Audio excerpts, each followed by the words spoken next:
ലൂക്കോസ് എഴുതിയ ഈസ അൽ മസീഹിന്റെ പരിശുദ്ധ ഇഞ്ചിയിൽ അധ്യായം 19.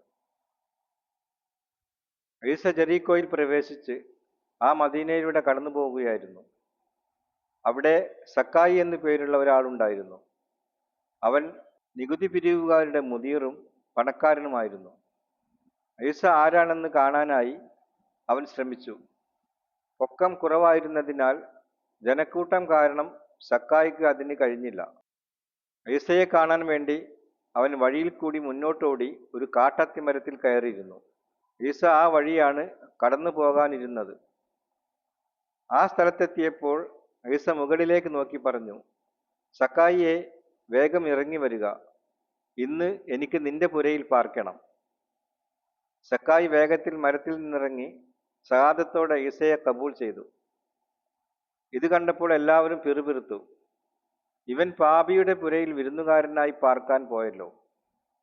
എന്നാൽ സക്കായി എഴുന്നേറ്റ് പറഞ്ഞു, റബ്ബേ, ഇതാ എൻ്റെ സ്വത്തിൻ്റെ പകുതി ഞാൻ മിസ്കീനുകൾക്ക് കൊടുക്കുന്നു. ആരുടെയെങ്കിലും ചതിച്ചെടുത്തിട്ടുണ്ടെങ്കിൽ 4 ഇരട്ടിയായി തിരിച്ചു കൊടുക്കുന്നു. ഈസ അവനോട് പറഞ്ഞു, ഇന്ന് ഈ പുര ഇഖ്ലാസിലായിരിക്കുന്നു, കാരണം ഇവനും ഇബ്രാഹിമിൻ്റെ തലമുറയിൽപ്പെട്ടവനാണ്. നഷ്ടപ്പെട്ടു പോയതിനെ അന്വേഷിച്ചു കണ്ടെത്തി ഇഖ്ലാസിലാക്കാനാണ് ഇബ്നുൽ ഇൻസാൻ വന്നിരിക്കുന്നത്. ജനങ്ങൾ ഈസയുടെ കലാമുകൾ കേട്ടുകൊണ്ടിരിക്കുകയായിരുന്നു.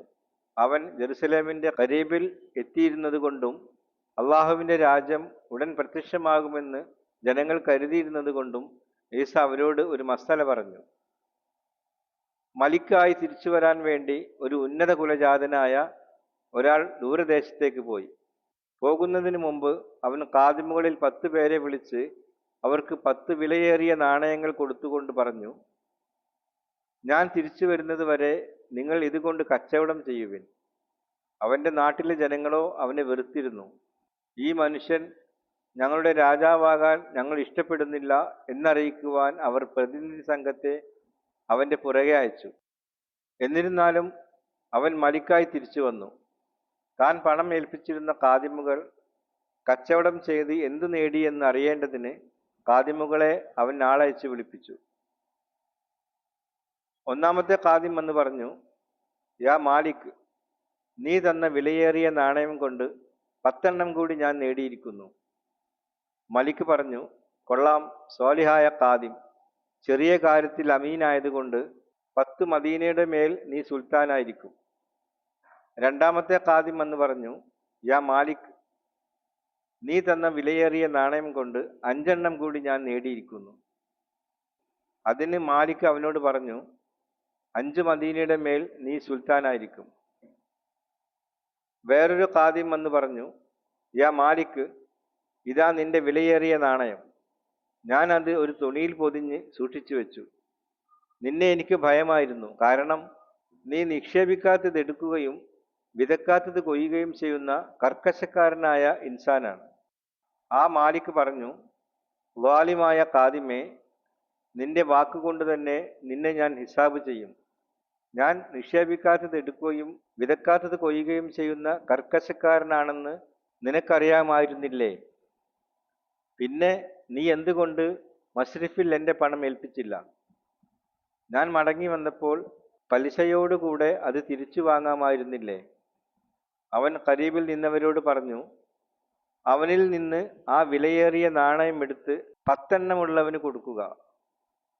അവർ അവനോട്, യാ മാലിക്, അവന് 10 വിലയേറിയ നാണയം ഉണ്ടല്ലോ എന്ന് പറഞ്ഞു. ഞാൻ നിങ്ങളോട് പറയുന്നു, ഉള്ളവർക്കെല്ലാം പിന്നെയും കൊടുക്കും, എന്നാൽ ഒന്നുമില്ലാത്തവരിൽ നിന്ന് അവർക്കുള്ളതും കൂടെ എടുത്തു കളയും. ഞാൻ മാലിക്കാകുന്നത് ഇഷ്ടപ്പെടാത്ത എൻ്റെ ശത്രുക്കളെ ഇവിടെ കൊണ്ടുവന്ന് എൻ്റെ മുമ്പിൽ വെച്ച് കൊന്നുകളയുവിൻ എന്നവൻ കൽപ്പിച്ചു. ഇത് പറഞ്ഞതിന് ശേഷം ഈസ അവന്റെ സ്വഹാബികളുടെ മുന്നിലായി നടന്നു ജെറുസലേമിലേക്ക് പോയി. ജൈത്തൂൻ മലക്കരികെയുള്ള ബെത്ഫാഗെ, ബഥാനിയ എന്നീ സ്ഥലങ്ങളുടെ അടുത്തെത്തിയപ്പോൾ ഈസ 2 സ്വഹാബികളെ ഇങ്ങനെ പറഞ്ഞയച്ചു, എതിരെ കാണുന്ന കരിയയിലേക്ക് പോകുവിൻ. അവിടെ പ്രവേശിക്കുമ്പോൾ ആരും ഒരിക്കലും കയറിയിട്ടില്ലാത്ത ഒരു കഴുതക്കുട്ടിയെ കെട്ടിയിരിക്കുന്നത് കാണും. അതിനെ അഴിച്ചു കൊണ്ടുവരിക. നിങ്ങൾ അതിനെ അഴിക്കുന്നതെന്തിനെന്ന് ആരെങ്കിലും ചോദിച്ചാൽ റബ്ബിന് ഇതിനെക്കൊണ്ട് ആവശ്യമുണ്ട് എന്ന് പറയുക. അയക്കപ്പെട്ട സ്വഹാബികൾ പോയി അവരോട് ഈസ പറഞ്ഞതുപോലെ കണ്ടു. അവർ കഴുതക്കുട്ടിയെ അഴിക്കുമ്പോൾ അതിൻ്റെ മാലിക്കുകൾ, നിങ്ങൾ എന്തിനാണ് കഴുതക്കുട്ടിയെ അഴിക്കുന്നത് എന്ന് അവരോട് ചോദിച്ചു. റബ്ബിന് ഇതിനെക്കൊണ്ട് ആവശ്യമുണ്ട് എന്ന് അവർ ഉത്തരം പറഞ്ഞു. അവർ അതിനെ ഈസയുടെ കരീബിൽ കൊണ്ടുവന്നു.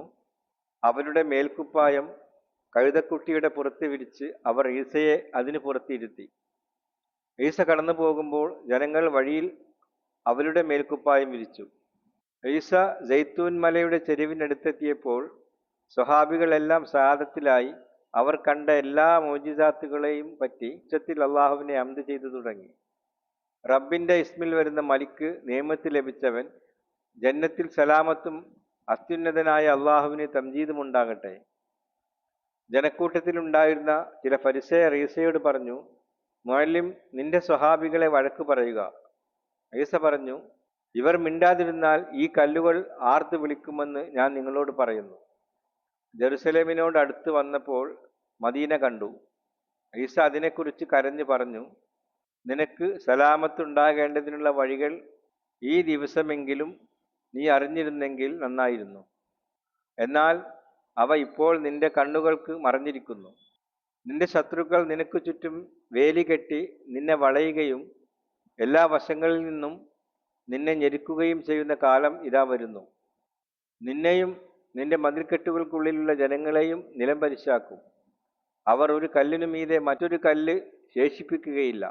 അള്ളാഹു നിന്നെ ഇഖ്ലാസിലാക്കുവാനുള്ള വക്ത് നീ തിരിച്ചറിയാത്തത് കൊണ്ട് ഇത് നിനക്ക് സംഭവിക്കും. പിന്നെ ഈസ ബൈത്തുൽ മുഖദ്ദിസിൽ ചെന്ന് അവിടെയുള്ള കച്ചവടക്കാരെ പുറത്താക്കാൻ തുടങ്ങി. ഈസ അവരോട് പറഞ്ഞു, എൻ്റെ ബൈത്തുള്ള ദുആ ഇരിക്കുന്നതിനുള്ള ബൈത്തായിരിക്കും എന്ന് കിതാബുൽ മുഖദ്ദിസിൽ എഴുതപ്പെട്ടിരിക്കുന്നു. എന്നാൽ നിങ്ങളോ അതിനെ കള്ളന്മാരുടെ ഗുഹയാക്കി മാറ്റിയിരിക്കുന്നു. ഈസ എല്ലാ ദിവസവും ബൈത്തുൽ മുഖദ്ദിസിൽ തഅലീം കൊടുത്തിരുന്നു.